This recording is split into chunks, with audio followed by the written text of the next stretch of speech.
Halo semuanya, kembali lagi dengan podcast Suara Corner PMI Kabupaten Kendal. Ya, jadi saya di sini Fahrul sebagai host kali ini dan Coach Yuli. Halo Coach. Halo, halo, halo, halo, halo, Oke, halo, Coach Yuli halo. sekarang sebagai narasumbernya ya. Ini Ya, kita gantian Mas Yus. Oke, jadi di episode kali ini nanti kita akan bahas kaitannya tentang pertolongan pertama bagi PMR. Sebenarnya sih tidak hanya bagi PMR ya Mas Yuli ya, ya, karena ilmu oke. pertolongan pertama ini harus bisa diterapkan pada semua orang harusnya ya. Betul, Oke, ya. betul. Nah, jadi apa aja nih yang akan nanti kita diskusikan? Oke, kita simak berikut ini ya. Ini. Baik Mas Yul, ini untuk yang pertama terkait kenapa sih kita harus belajar ilmu pertolongan pertama, terutama pertolongan pertama yang dasar, Mas Yuli. Oke, pada dasarnya kita hidup itu kan di masyarakat ya, hidup di Oke. masyarakat itu kita tidak bisa menduga kapan kita mengalami atau kapan kita melihat ya mungkin saudara kita, mungkin diri kita sendiri ya ada accident, jatuh atau apapun lah gitu. Untuk itu dibutuhkan sebuah keterampilan yang bisa ya untuk menolong lah, untuk menolong baik diri sendiri ataupun untuk orang lain sih sebenarnya seperti itu. Maka PP ini yo ya sangat-sangat perlu gitu, Perlu ya. ya sangat perlu bagi siapapun lah gitu, Bagi siapapun harus bagi perlu ya. siapapun. Nah, apa namanya? Ini kan PP itu kan pertolongan pertama ya, pertolongan Betul. pertama. Kan tapi kan pertolongan pertama itu kan ada banyak banyak apa ilmunya ya. Misalnya ada pertolongan pertama untuk luka, untuk Ya. patah tulang, kemudian untuk gimana cara ngangkat orang yang benar gitu Ya, kan. Nah, ya. maksudnya sih untuk yang dasar yang untuk harus orang awam ketahui itu yang apa aja kira-kira Mas Yul? Ya kan gini, kita tidak bisa langsung pelajari PP itu secara seutuhnya Seutuhnya semuanya ya, semua. satu buku yang terdiri dari beberapa bab itu kan nggak bisa. Tapi yang paling dasar adalah ya bagaimana kita bisa menangani ya cedera kecil lah, cedera kecil yang mungkin akan terjadi pada diri kita. Oh gitu. Ya, untuk anak-anak misalnya, nah kecil itu kan yang aktif lari-larian ke sana ke sini, itu kan mungkin akan mengalami jatuh lah, Jatuh. pastilah pernah Iya. ya jatuh kepleset dan sebagainya. Ketika kita menjadi orang tua, maka kita harus bisa memberikan pertolongan gitu kan. Ataupun misalnya kita yang sudah mungkin anak-anak kita yang sudah sekolah SMP ataupun SMA dan itu ketika jatuh ya bisa paling tidak bisa menangani cedera itu pada diri kita sendiri gitu itu sebelum kita nanti ditangani oleh yang Yang lebih lebih kompeten.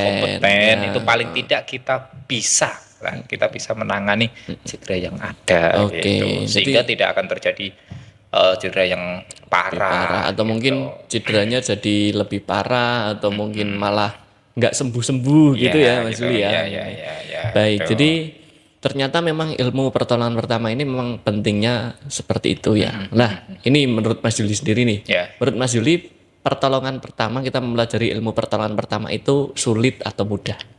Gampang. Gampang. Sulit atau mudah gampang. Oh, gampang. Karena Oke. gini, apa ya, pelaksanaan PP atau kita mengimplementasikan ilmu PP itu kita semuanya menggunakan logika Oh, gitu kan. logika. Ya, Pakainya pakai logika ya. logika. Jadi kita tidak harus menghafal buku gitu, Oh, itu enggak. misalnya Tapi kita bisa ketika melihat kejadian itu, oh bagaimana saya menanganinya oh gitu. gitu. Karena pada dasarnya semua orang yang masih hidup, orang yang Dia masih masih hidup, hidup, ya. itu semuanya memiliki keterampilan untuk melakukan apa ya survive pada dirinya sendiri Oh itu gitu. sebenarnya. Contoh kecil ini misal ibu-ibu yang lagi di rumah atau anak yang di rumah lagi main peso atau apa teriris. Itu pasti refleks manusia itu pasti akan menekan jari yang Jarinya. teriris Oh itu. gitu.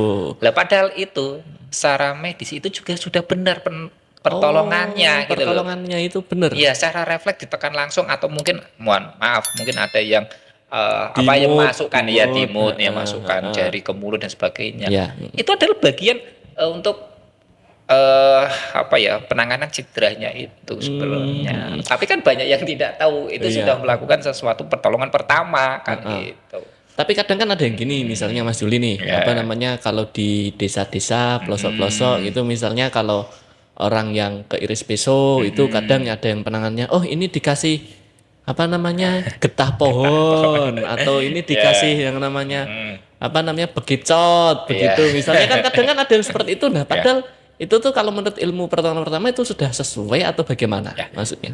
Kalau kita berbicara di ruang terbuka seperti ini, ya Iya. kita jangan menyarankan seperti Oh itu kan. gitu ya. Ya, tapi ya inilah warisan nenek moyang kita Oh yang gitu. ada di sekitar kita. Kita tidak bisa menafikan bahwasanya itu memang ada. Itu memang bisa menyembuhkan. Kita tidak bisa mengatakan, oh itu salah, itu nggak perlu dilakukan.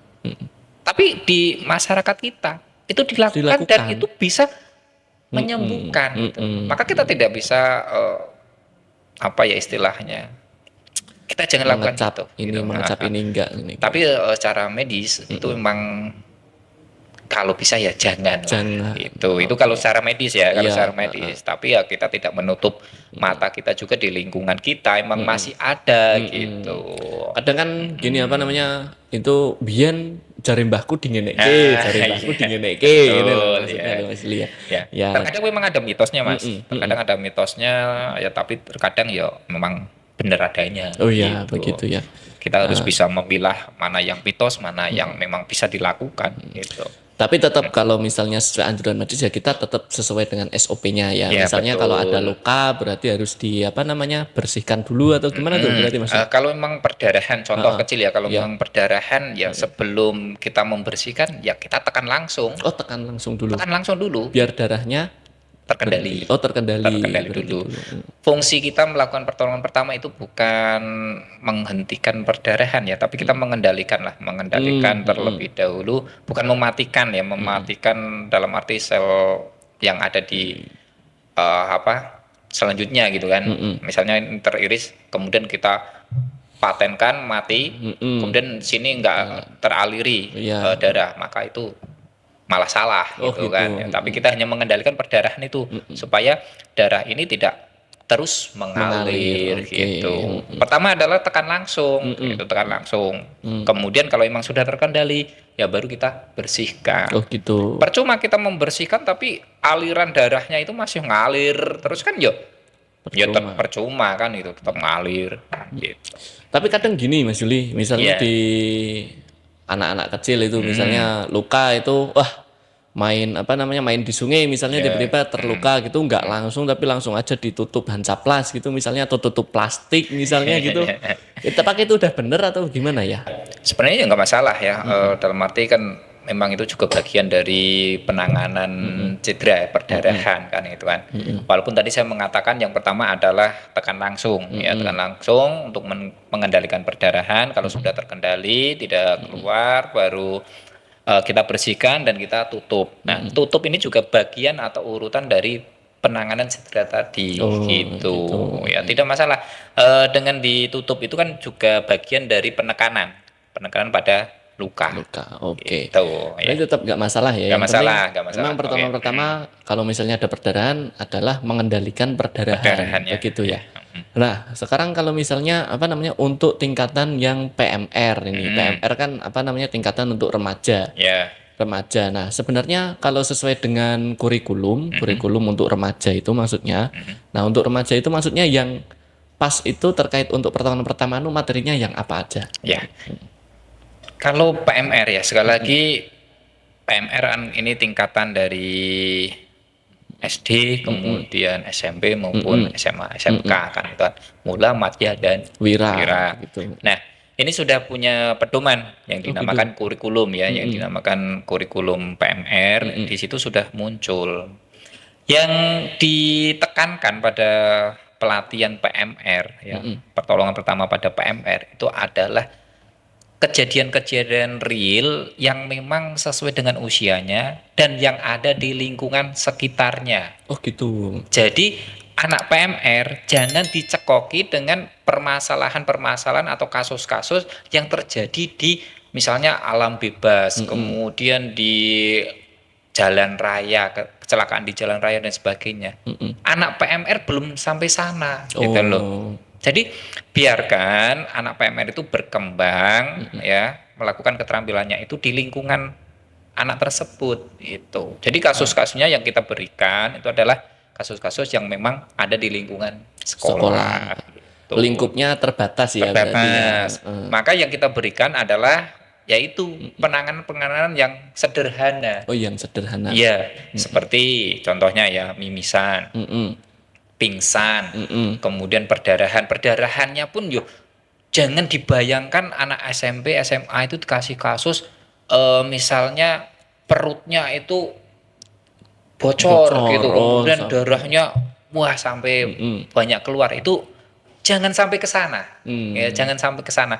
Anak PMR belum waktunya ya. Oke. Secara psikis belum siap Oh iya. gitu. Jadi ya yang sederhana-sederhana saja yang memang terjadi di usianya dan di lingkungannya. Oke. Tuh. Berarti memang yang itu ya, karena itu kan juga ranahnya mungkin yang pas untuk ranah remaja, ranah Ya. PMR ya Mas Yul ya. Tentunya kan tapi ini ada tingkatan ya, perbedaan antara untuk anak yang usia SD, SMP, SMA gitu ada perbedaan materinya ya. Ada. Ada.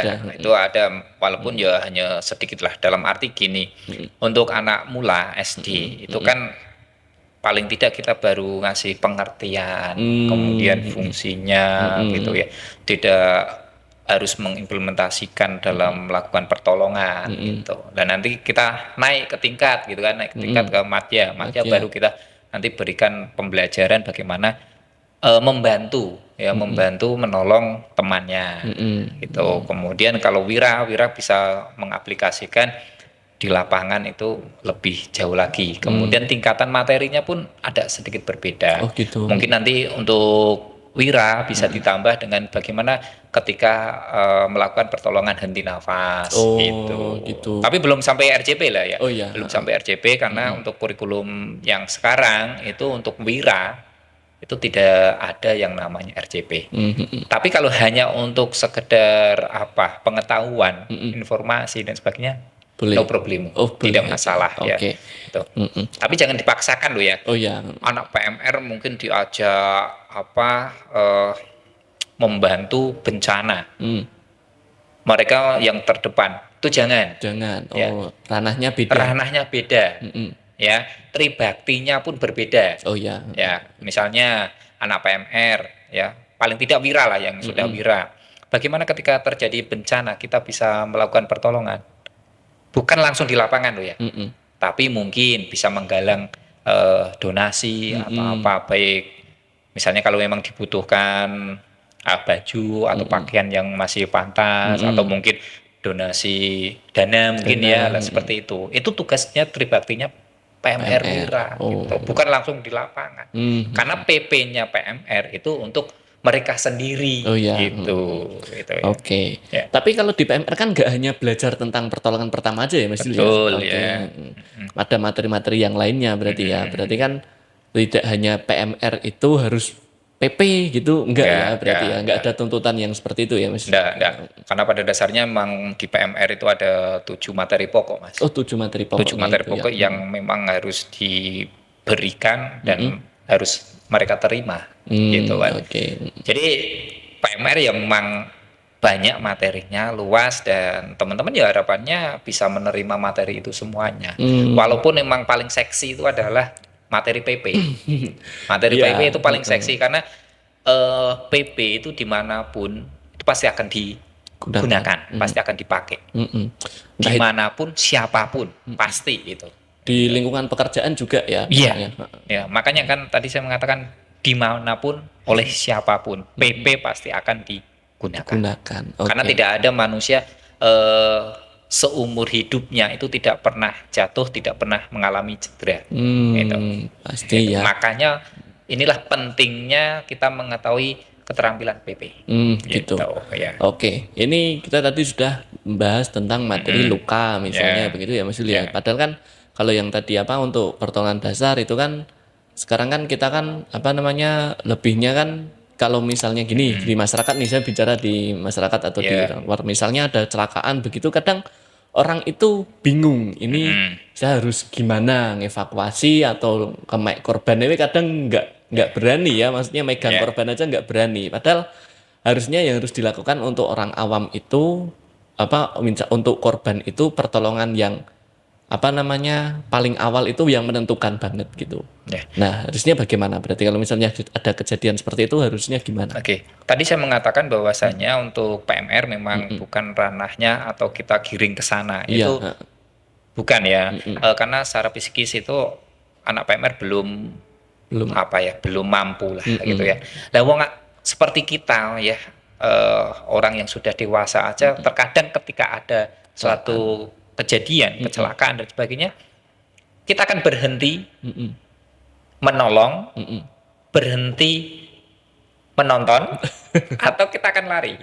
Lah ini, Ya kan? iya. Nah, makanya kan itu perlu sebuah keterampilan khusus gitu, dan kita harus latih dan latih gitu.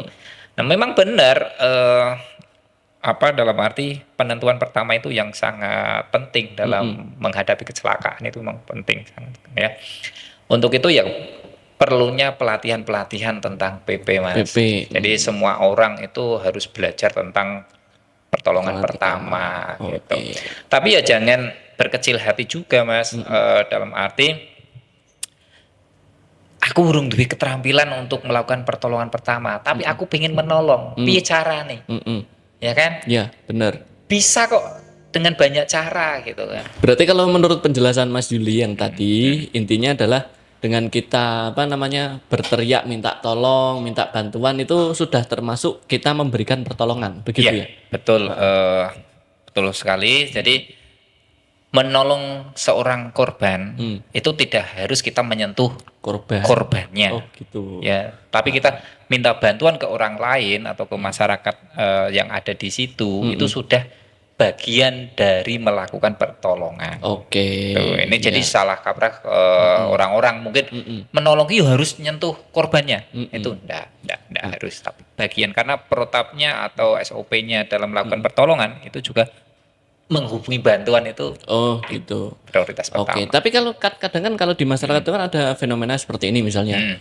Aduh, itu kasihan tuh korbannya di tengah jalan mbok pinggir kesek, misalnya seperti itu. Nah, kalau fenomena-fenomena seperti itu gimana tanggapannya? Ini perlu edukasi kepada masyarakat ya. Terkadang kita itu niatnya bagus, niatnya baik, ingin menolong seseorang yang mengalami kesusahan atau apalah kesakitan di jalan gitu kan misalnya. Tapi terkadang karena kita salah dalam melakukan pertolongan, itu justru memperparah Oh, cederanya. Contoh, contohnya yang gimana? kita orang awam, kita nggak tahu orang tersebut ya setelah tabrak jatuh itu mengalami patah tulang belakang apa tidak, Oh, gitu. ya. Karena kita tidak tahu patah tulang atau tidak, kemudian langsung dievakuasi, dijunjung, diangkat, dinggirke. Nah, kalau itu terjadi patah tulang belakang, Oh, bisa langsung, nah gitu kan, jadi bisa langsung malah meninggal dunia. Itu makanya kita harus hati-hati benar ketika kita melihat kejadian di lapangan. Kalau memang kita tidak punya kapasitas di situ, kompetensi di situ, ya udahlah, kita mungkin bisa membantu semampu kita, sebisa kita gitu. Jangan langsung menyentuh kepada korbannya gitu. Berarti daripada kita mengangkat tapi nanti malah akan memperparah korban, lebih baik kalau misalnya itu masih tengah jalan ya kita mengatur lalu lintas itu juga sudah lebih, itu sudah termasuk tindakan pertolongan ya. Iya, betul, betul. Jadi sekali lagi pokoknya kuncinya kita menolong itu tidak mesti menyentuh korbannya. Gitu ya. Dengan meminta bantuan itu sudah termasuk dari menolong atau membantu orang. Gitu. Apa pesan-pesan terakhir nih Mas Juli nih untuk para penonton, bagaimana sih cara kita agar memberikan pertolongan itu tepat dan cepat gitu intinya. Jadi misalnya ada kejadian itu bisa langsung tertangani dan prosedurnya benar begitu pesannya. Yuk, Mas. Baik, intinya gini Mas Farul dan teman-teman semuanya, ilmu pertolongan pertama itu harus dimiliki oleh setiap orang, baik itu anak, remaja, dewasa maupun orang tua. Itu harus memiliki keterampilan pertolongan pertama. Karena kejadian itu tidak memandang tempat dan tidak memandang siapa. Ya. Maka keterampilan pertolongan pertama harus dimiliki oleh semua orang. Oke. Itu. Kemudian tadi pertanyaannya apa? Untuk itu bagaimana cara kita untuk pesannya Iya. untuk semua, untuk kita memberikan pertolongan secara cepat, Iya. tepat gitu loh. Selain mempelajari, karena kalau kita sudah mempelajari ilmu pertolongan pertama, maka kita insya Allah akan bisa melakukan pertolongan dengan cepat, tepat, dan benar dalam Oke. itu pastinya ya. Ketika kita melakukan pertolongan tapi kita salah malah memperparah, itu Oke. jangan sampai jangan sampai. terjadi ya. Misalnya mau membantu evakuasi, ternyata ada cedera patah tulang, itu malah membahayakan juga Oke. kan gitu kan. Yuk teman-teman yang ada di luar sana maupun kita itu harus selalu meningkatkan kapasitas kita dalam ilmu pertolongan pertama gitu kan. Bagi teman-teman PMR yuk ayo semangat ikut latihan PMR-nya, kemudian yang bergabung di relawan PMI yuk ayo tingkatkan kapasitas kita gitu kan. Saat penugasan dan sebagainya sehingga kita tidak malah memperburuk keadaan ketika ada kejadian-kejadian seperti itu gitu ya. Bagi orang tua yuk ayo kita buka-bukalah buku ataupun sekarang kan YouTube, sosmed apapun kan banyak keweruhan pengetahuan yang bisa kita ambil kan gitu kan. Kita pelajari contoh kecil kalau bagi ibu-ibu mimisan anaknya gitu kan. Terus misalnya luka iris maupun tersayat dan sebagainya itu kan bisa.